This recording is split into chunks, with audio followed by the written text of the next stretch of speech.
Your long days battles is coming to an end. நெடுங்காலமாய் நீ போராடி கொண்டிருக்கிற குறிப்பிட்ட காரியத்துல ஆவியானவர் ஒரு முற்றுப்புள்ளியை வைக்கிறார். The long days sufferings, நெடுங்காலமாய் போராடி கொண்டிருக்கிற வெளியில வர முடியாம சிக்கி கொண்டிருக்கிற சில காரியங்கள் இருந்து ஆவியானவர் இந்த காரியங்களுக்கு முற்றுப்புள்ளியை வைக்கிறார்.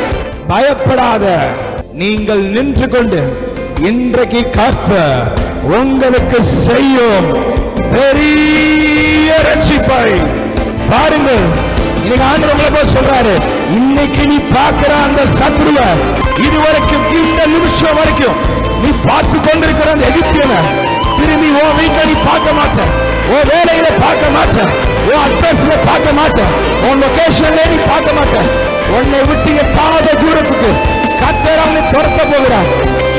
எந்த எகிப்தியனை உன்னை அடிமைப்படுத்தினானோ, எந்த எகிப்தியனை ஒதுக்கினானோ, எந்த எகிப்தியனின் ஆவி உன் குடும்பத்தில் செயல்பட்டுச்சோ, எந்த டாமினேஷனின் பவர், எந்த எகிப்தியனின் வல்லமைகள் இவ்வளவு நாளை உன்னை கட்டி வைத்திருந்ததோ, இந்த டிசம்பர் மாதம் கர்த்தர் கொடுக்கிற ஒரு வார்த்தை, இந்த வருடம் துவக்கத்திலிருந்து 11 மாதங்கள் நீ பார்த்த அந்த எகிப்தியனை இந்த நிமிஷத்திலிருந்து இதுக்கப்புறம் நீ பார்க்க போறதே இல்லை. நீ தேடினாலும் பார்க்க முடியாது. கர்த்தர் ஒரு காரியத்துக்கு முற்றுப்புள்ளி வச்சுட்டாருன்னா அது பிசாசு துவக்கவே முடியாது. You are unstoppable. உன்னை யாராலையும் நிறுத்த முடியாது. உன் மேல இருக்கிற அபிஷேகம் இட்ஸ் unstoppable anointing. ஆவியானவர் சில காரியங்களுக்கு உங்க வாழ்க்கையில full stop வைக்க போகிறார். பலத்த கையினால கர்த்தர் உன்னை எகிப்திலிருந்து புறப்பட பண்ணினார். இந்த மாசம் நீங்க கர்த்தருடைய பலத்த கரத்தை டான்ஜபிளா இயேசுவின் நாமத்துல பாப்பீங்க. சில பேர் நீங்க ஆண்டவரை கேட்குறீங்க, ஏன் ஆண்டவரை எனக்கு இவ்வளோ பிரச்சனை இந்த இடத்துல எனக்கு இருக்குன்னு தெரியும், ஏன் ஆண்டவரை இன்னைக்கு இன்னமும் எனக்கு இந்த பிரச்சனைகளை பார்க்க வச்சுட்டு இருக்கிறீங்க? இந்த மாதத்துல நான் சில இடங்கள்ல இருந்து உன்னை புறப்பட பண்ணுவேன். You will start traveling. நான் வீட்டுக்குள்ளேயே அடைஞ்சிருக்கிறேன், என்னால் எழும்ப முடியல, நான் வீட்டுக்குள்ளேயே இருக்கிறேன். ஒரு என்னதான் வெளியில போனாலுமே சில ஏதோ ஒரு மைண்ட்ல ஸ்லேவரியோட ஒரு சிறையிருப்பான வாழ்க்கையில இருக்கிறேன். நீங்க ஆண்டவர் சொல்றாரு, இந்த மாசம் புறப்பட போற, you're going to start your journey. கானானுக்கு போற வழி வெரி ஈஸி. யுத்தத்தை கண்டா டிப்ரெஷன் ஆகி திரும்பி பழைய இடத்துக்கே வந்துருவாங்கன்னு சொல்லி பெலிஸ்தியரின் தேச வழியாய் போவது சமீபமா இருந்தாலும் தேவன் அவர்களை அந்த வழியாய் நடத்தாம். சில நாட்கள் உங்களுக்கு சில விஷயங்கள் ஈஸியாக முடிய வேண்டிய காரியம் ரொம்ப லேட்டாக இழுத்துச்சு பார்த்தீங்களா? இது கர்த்தர் அனுமதிச்சது. ஏன்னா அது உங்கள் கண்ணுக்கு அது ஈஸியாக முடிஞ்சிருக்குன்னு நினைப்பீங்க. ஆனால் உள்ளே போயிருந்தா எவ்வளவு சிக்கலுக்குள்ளே நீங்கள் பின்னி இருப்பீங்கிறது கர்த்தருக்கு தெரியும். அதில் மாட்டிக்கிட்டீங்கன்னா நீங்கள் டிப்ரெஷன் ஆகி திரும்பி பழைய நன்மைக்கே போயிடுவீங்க. இதெல்லாம் ஆண்டவருக்கு தெரிஞ்சதுனால தான் சில நேரங்களில் ஈஸியாக முடிய வேண்டிய சில விஷயங்களை ஆண்டவர் டைம் எடுத்து முடிய வைக்க பண்ணுவார். The reason is, யுத்தம் வரவே வராதுங்கிறது கிடையாது, அது வேற ஒரு பெரிய பர்பஸ் அதுக்கு பின்னாடி கர்த்தர் வச்சிருக்கு. நான் ஒரு இதயத்தை கடினப்படுத்துறது எதுக்குன்னா, நானே கர்த்தர் என்பதை எகிப்தியர் அறியும்படிக்கு உன் சத்துருக்கள் மூலமாயும் அவங்களுடைய எல்லா விஷயத்தின் மூலமாயும் கர்த்தர் மகிமைப்படணுங்கிறதுக்காக தான் இவ்வளோ விஷயத்தையும் அனுமதிச்சார். The delays in your life is going to bring the glory to God. உன் வாழ்க்கையில நீ பார்த்து கொண்டிருக்கிற சில தாமதங்கள் கர்த்தருக்கு மகிமை இந்த வருஷம் முடிவுக்கு கொண்டு வரப்போகுது. உங்க வாழ்க்கையில நீங்க பார்த்து கொண்டிருக்கிற எல்லா சில தோல்விகள் கூட கர்த்தருக்கு மகிமையை தான் கொண்டு வரப்போகுது. பிகாஸ் இப்ப அது கஷ்டமா இருக்கலாம், ஆனா அதனுடைய முடிவோ நீங்களும் நானும் எதிர்பார்த்த ஒரு முடிவே. ஜனங்கள் ஓடி போயிட்டாங்க என்று எகிப்து ராஜாவுக்கு அறிவிக்கப்பட்டப்ப ஜனங்களுக்கு விரோதமாய் பார்வோனும் அவன் ஊழியக்காரர்களும் அவங்க மனம் வேறுபட்டு, ஏங்க ஃபர்ஸ்ட் அலோவ் பண்ணதே அவர் தான், ஒத்துக்கிட்டது அவர் தான். அதுக்கப்புறம் என்ன சொல்றாரு, என்ன நடக்குது பாருங்க, அவங்க இருதயம் மாறுது. அவங்க ராஜாக்களுடைய இருதயத்தை கண்ட்ரோல் பண்றது யாருன்னா கர்த்தர். இன்னைக்கு நான் சொல்றேன், உங்களுக்கு மேல இருக்கிற அதிகாரிகள் உங்களை மட்டுமே கார்னர் பண்றாங்கன்னு ஃபீல் பண்றீங்கல்ல, இன்னைக்கு ஒரு குட் நியூஸ் சொல்றேன், அது சில நேரங்கள்ல கர்த்தரே கூட அனுமதிச்சிருக்கலாம். அது நிமித்தமா உனக்கு ஒரு பெரிய ப்ரமோஷன். பரலோகத்தின் தேவனானவர் காரியத்தை கைகூடி வர பண்ணுகிறவர், நீதி நியாயாதிபதியாக இருக்கிறவர். உனக்காக ஜட்ஜ்மெண்ட் மனுஷன் கிடையாது, ஜட்ஜ்மெண்ட் கர்த்தருடைய கரத்துல. சில நேரங்கள்ல இவங்க இந்த விஷயம் முடிஞ்சிடும்னு நினைப்பீங்கல்ல, லாஸ்ட் மினிட்ல முடியாம போயிடும். வேறு அவங்க சில மனுஷர்கள் மனசு மாறிடுவாங்க. கவலைப்படாதீங்க, அது நன்மைக்கு நினைச்சுக்கோங்க. அவன் இஸ்ரவேல் புத்திரரை பின்தொடர்ந்தான். யாரு போன்னு அலோவ் பண்ணானோ இப்ப அவனே ஃபாலோ பண்றான். சில நேரத்தில் நம்ம எதிர்பார்த்த விதத்தில் நமக்கு சில காரியங்கள் நம்மளை பின்தொடரலைன்னா சோர்ந்து போயிடாதீங்க. ஏதோ பெருசாக முடிவு வரப்போகுதுன்னு புரிஞ்சுக்கோங்க. ஆனால் இஸ்ரவேல் பலத்த கையுடன் புறப்பட்டு போனார். யார் ஃபாலோ பண்ணாலும் உங்களை ஆண்டவர் போக வச்சுக்கிட்டே, பலத்த கையோட உங்களை போக வச்சுக்கிட்டே தான் இருப்பார்.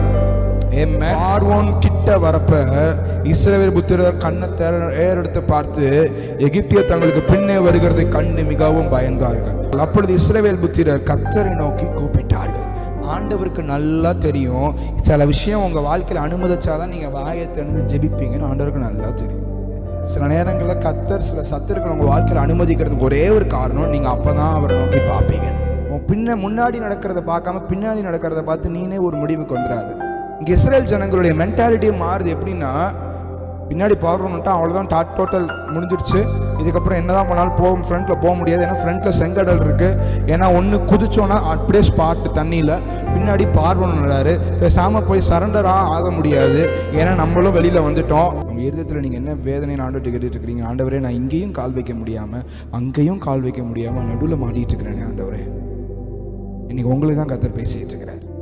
நீ காலை எங்கே வைக்கணுங்கிறது முக்கியம் இல்லை, நீ யாரை கண்ணை திறந்து பார்க்கணும், எந்த இடத்த பார்க்கணுங்கிறது தான் முக்கியம். நடக்க முடியாதுன்னு நினச்ச சில இடங்கள்ல சில விஷயத்தில் கர்த்தர் உங்களையும் உங்க குடும்பத்தையும் இந்த மந்த்ல நடத்த வைப்ப. இந்த மந்த்ல இது வரைக்கும் நான் நடக்க முடியாதுன்னு உங்க மைண்ட்ல எந்தெந்த விஷயம்லாம் பிசாசு எகிப்தியனை போல உங்க லிமிட்டை போட்டானோ அந்த லிமிட்டை நீங்க கர்த்தர் உடைக்கிறார். இந்த விஷயத்துல நீ போக முடியாது, இந்த விஷயத்துல உனக்கு கிடையாதுன்னு எந்த விஷயத்தை உங்கள் பிசாசு பேசுறானோ அதுதான் கர்த்தர் உங்களுக்கு முன்குறித்த காரியம். That is your way. எந்த விஷயத்துக்கு பிரதர் முடிவு வரப்போகுது? ஒன்னே ஒண்ணு, நெடுநாளா உங்க லைஃப்ல நீங்க தாண்ட முடியாம கஷ்டப்பட்டு கொண்டிருந்த ஒரு யுத்தம், ஒன் பேட்டில், ஒரே ஒரு விஷயம். உங்களை எந்த விஷயம் இவ்வளவு நாட்களா ரொம்ப அழுத்தி கொண்டு இருந்ததோ, ரொம்ப பேர்டனா இருந்ததோ, அதற்கு ஒரு ஆண்டவர் இன்னைக்கு ஒரு ஃபுல் ஸ்டாப் வைக்க போகிறார். சவுலின் குடும்பத்திற்கும் தாவீதின் குடும்பத்துக்கும் நெடுநாள் யுத்தம் நடந்தது. தாவீது வர வர சோர்ந்து போகல, வர வர பலத்தான். சவுலின் குடும்பத்தாரோ வர வர பலவீனப்பட்டு போனார்கள். நீங்க எந்த அளவுக்கு பேட்டில பாக்குறீங்களோ, எந்த அளவுக்கு யுத்தத்தை பாக்குறீங்களோ, அந்த அளவுக்கு கர்த்தர் உங்களை ஸ்ட்ராங் ஆக்கிட்டு தான் இருக்கிறார். நீங்க 2024 நீ பார்த்த எல்லா யுத்தங்களுக்கும் இந்த நாள் இருந்து அடுத்த வருஷத்துல நான் பிலீவ் பண்றேன், அத்தனை யுத்தத்துல உனக்கு கிடைச்ச சில கிரெடிட்ஸ், எல்லா யுத்தத்துக்கு பின்னாடி பரிசுத்த ஆவியான ஒரு கிரெடிட் பாயிண்ட் வச்சிருக்கிறேன். ஆண்டவருடைய கண்ட்ரோல் பட்டனை தாண்டி ஒரு காரியமும் உங்க வாழ்க்கையில நடக்காது. இன்னைக்கு கர்த்தர் உங்களை பார்த்து சொல்றார், நான் உன் பரிகாரியான கர்த்தர். I am the Lord your healer. கர்த்தருடைய சத்தத்துக்கு உண்மையாய் செவி கொடுப்பாயானால் எகிப்தியருக்கு வர பண்ணின வியாதிகளில் ஒன்று கூட உன் குடும்பத்துக்கு திரும்பி வராது. கண்ட எகிப்தியனை என்றுமே நீ காண்பதில்லை, இஸ்ரவேலை காக்கிறவர் ஊரங்கவில். கரங்களை வச்சு பாடுங்க. இன்று கண்ட எகிப்தியனை என்றுமே நீ காண்பதில்லை, இஸ்ரவேலை காக்கிறவர் ஊரங்கவில்லை. கரங்களை உயர்த்தி என்று கண்ட என்றுமே நீ காண்பதில்லை, இஸ்ரவேலை காக்கிறவர் உறங்கவில்லை, தூங்குவதில்லை. இன்று கண்ட எகிப்தியனை என்றுமே பார்ப்பதில்லை, இஸ்ரவேலை காக்கிறவர் உறங்கவில்லை, தூங்குவதில்லை. எல்லாரும் கை வச்சு சொல்லுங்க, இந்த வருஷத்தை நான் முடிக்கிறப்ப ஒரு பெரிய திருப்தியோடு முடிப்பேன், நான் எதிர்பார்த்த முடிவை பார்ப்பேன். இதுக்கப்புறம் இந்த பிரச்சனை வாழ்க்கையில வராது, இதுக்கப்புறம் கற்பம் விழுகிறது வராது, குழந்தை பிறந்து இறந்து போறது வராது, வேலை விட்டு வேலைக்குள்ள போனதுக்கு அப்புறம் சடனா வேலை விட்டு கை விட்டு வேலை போகிறது திரும்பி அந்த பிரச்சனை வராது. வீட்டுக்குள்ள போனதுக்கு அப்புறம் ஒவ்வொரு பிள்ளைசுனைய கட்டிகளா செயல்படுறதெல்லாம் இனி வராது. ஏன்னா இதுக்கப்புறம் உங்க யுத்தத்தை நீங்க பண்ண போறதில்ல, அப்பா பண்ணுவார். நீங்க வர வர வர பலம் நினைச்சுக்கிட்டே இருப்பீங்க. சண்டைய கிட்டியனை